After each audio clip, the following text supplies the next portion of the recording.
One afternoon in November 2014, an ex-SpaceX rocket scientist, 26-year-old Blake, is leaving his house in his Tesla. Suddenly, 3 vehicles blocked him in. These are not your everyday men. These are federal agents. Blake's mind raced, trying to make sense of what was happening. He barely had time to process before one of them slammed the driver's door open, yanked him out, and forced his hands behind his back and arrested him. This is the story of the hunt for dark web's most intelligent kingpin and his downfall. Blake Bentel grew up in Houston as an only child, homeschooled by his religious Christian parents. His mother, Sharon Bentel, who worked as a community college instructor, described him as reserved, cautious, and very bright. His father, Larry, a software manager, would let young Blake sit near him as he worked on a desktop computer, which eventually became Blake's main connection to the outside world. By the age of 7, Blake was already creating websites for things like hiccup cures, and at 14, he started a hosting company for online games with another teenager he met on AOL Instant Messenger. He used his mother's PayPal account to order a computer server delivered to their home, and promised to pay her back with money from customer subscription fees. His parents tried to limit his internet usage, but Blake was hooked, finding online the friendship and excitement that was missing from church and Boy Scouts. After briefly attending Florida College, a small Christian school near Tampa, Blake Bentel moved to San Francisco in 2009 to pursue his tech ambitions. He worked for a startup developing an app to schedule playdates for parents, but it failed within 4 months. He moved back and forth between the Bay Area and Florida, jumping from one job to another, and spent much of his free time exploring the internet. He became particularly interested in Bitcoin, the digital currency then worth around $130, which allowed people to make anonymous online purchases. He read a 2013 interview with someone using the alias Dread Pirate Roberts, who ran Silk Road, a dark web marketplace mainly dealing in illegal drugs. The site used Bitcoin and Tor, a software that hides online identities, making it difficult for authorities to track users. Blake liked the idea of browsing the web without his activity being traced, so he downloaded Tor. One afternoon in October 2013, while at a gym in downtown San Francisco, he saw on the news that law enforcement had shut down Silk Road and arrested the Dread Pirate Roberts, whose real name was Ross Ulbricht. Ulbricht, also from Texas and living in San Francisco, had been arrested at a library close to where Blake lived. Although Blake Bentel didn't use drugs and had never visited Silk Road, the news that authorities had seized 26,000 Bitcoin piqued his interest. He quickly finished his workout and hurried home to check out the darknet popcorn, as he called it. Silk Road had been taken offline, but its forum was still active. Some users were worried about being identified and arrested, but to Blake's surprise, others were already discussing the creation of a new drug marketplace. He saved the forum's posts, sensing that they might be deleted at any moment. This marked the start of Blake's new path. A Silk Road moderator noticed the data being copied from the forum and demanded to know who was responsible. When Blake revealed himself through an anonymous chat service, the moderator asked him several technical questions and eventually offered Blake $50,000 in Bitcoin to build a new site. Although the idea of working on an illegal drug marketplace while being watched by authorities seemed risky, Blake was low on money. He was interviewing for a job at SpaceX, but hadn't received an offer yet.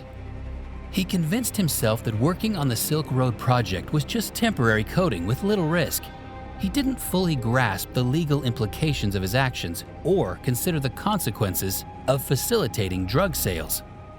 Instead, he was drawn to the libertarian argument that Silk Road could reduce the dangers of drug use by allowing users to rate their products and sellers. Over the next 3 weeks, Blake coded what would become Silk Road 2.0, which launched a month after Ulbricht's arrest. Although he initially planned to walk away, the moderator who hired him offered a 50% share of the profits if Blake continued running the site's servers. "I knew it was illegal," Blake said, but the site gained 100,000 signups on its first day, which gave him a sense of accomplishment. Shortly afterward, he got an offer from SpaceX to start as a flight software engineer in December. The pay wasn't great, and he would have to commute weekly from the Bay Area to Southern California, but he accepted it as his dream job. Now, he had two jobs. Silk Road 2.0 grew quickly, but Blake's partner, who was later identified as a 19-year-old in England, wanted out. Blake had to decide between shutting down the marketplace or running it by himself. "I took over full ownership," he said. "Suddenly, I was in charge of the largest drug-selling website in the world." The work kept him up at night, and he struggled to focus at SpaceX. At one point, he even napped in a prototype of SpaceX's Dragon capsule spacecraft during the day. Meanwhile, he was making significant money, earning up to $500,000 a month from Silk Road 2.0, part of which he used to pay a team of anonymous customer service agents. In January 2014, Blake splurged on a $127,000 Tesla Model S, paid for with Bitcoin. He enjoyed the high life, flying to Lake Tahoe, attending the Coachella Music Festival, and sharing scenic views on Instagram. He never brought the laptop he used for his dark web activities to SpaceX, fearing that corporate security would uncover his secret. One day, while at SpaceX, hackers stole $2.7 million worth of Bitcoin from Silk Road 2.0. Blake overheard a coworker mocking the hackers who had relaunched the site. Shortly afterward, SpaceX fired him for poor performance. Blake then fully immersed himself in his criminal enterprise. The site announced that it wouldn't take profits until customers were compensated for the stolen Bitcoin. As the marketplace continued to operate, Blake relied more on his anonymous team for customer support. He felt a sense of duty to keep the site running despite the constant threat of hacks, relentless work, and fear of the law. Among the anonymous helpers was Jared Duryagian, an undercover agent from the Department of Homeland Security. Duryagian had previously helped investigate the original Silk Road by posing as a community moderator to gain Ulbricht's trust. Now he had to do the same with Blake, who was known by the pseudonym DEFCON. The agent was impressed by Blake's technical skills. Over several months, Duryagian worked to infiltrate the Silk Road 2.0 operation, but the key breakthrough came from researchers at Carnegie Mellon University. They developed a technique to uncover the locations of servers hosting dark web sites, which Tor had previously concealed. FBI discovered a major error he made while managing the site. Bentel had registered a key server for the illegal marketplace using his personal email address, blake@bentel.net. This slip-up allowed law enforcement agencies to trace the server back to him, despite operating the dark web marketplace under the pseudonym DEFCON. When investigators Googled Blake and saw he had recently worked for SpaceX, they assumed someone had stolen his identity. They joked that an actual rocket scientist was running the site, said Gary Alford, an IRS agent involved in the case. Authorities put Blake under surveillance for 5 months to gather more evidence. Then, one afternoon in November 2014, as Blake is leaving his house in his Tesla, 3 vehicles blocked him in. Federal agents got out and arrested him. Duryagian and Vincent D'Agostino, an FBI agent who also worked on the original Silk Road case, took him back to his house, sat him on his bed, and began their work. Dino, who had previously worked on organized crime cases, didn't see Blake as a hardened criminal, nor did Blake seem like Ross Ulbricht, a radical libertarian who distrusted government authority. Ulbricht had been accused of ordering the murders of 5 people who he believed could expose his operation, though none of them died, and was eventually sentenced to life in prison for drug trafficking. In contrast, Blake didn't seem dangerous. His primary focus appeared to be making the site better, according to D'Agostino. Builders wanted to build, and sometimes they lose sight of the consequences of what they're doing, D'Agostino said. He believed Blake's skills could be valuable to the government.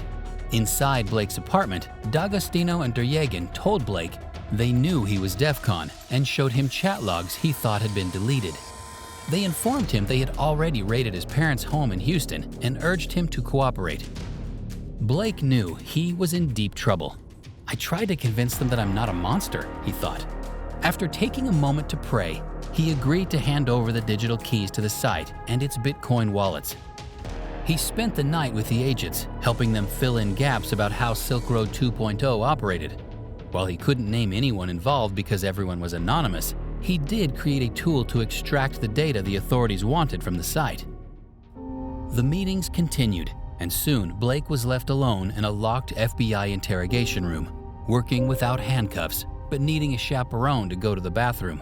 One day, D'Agostino handed him a polo shirt to wear instead of his blue prison top. They drove to a mall in Queens and sat in the food court with their laptops.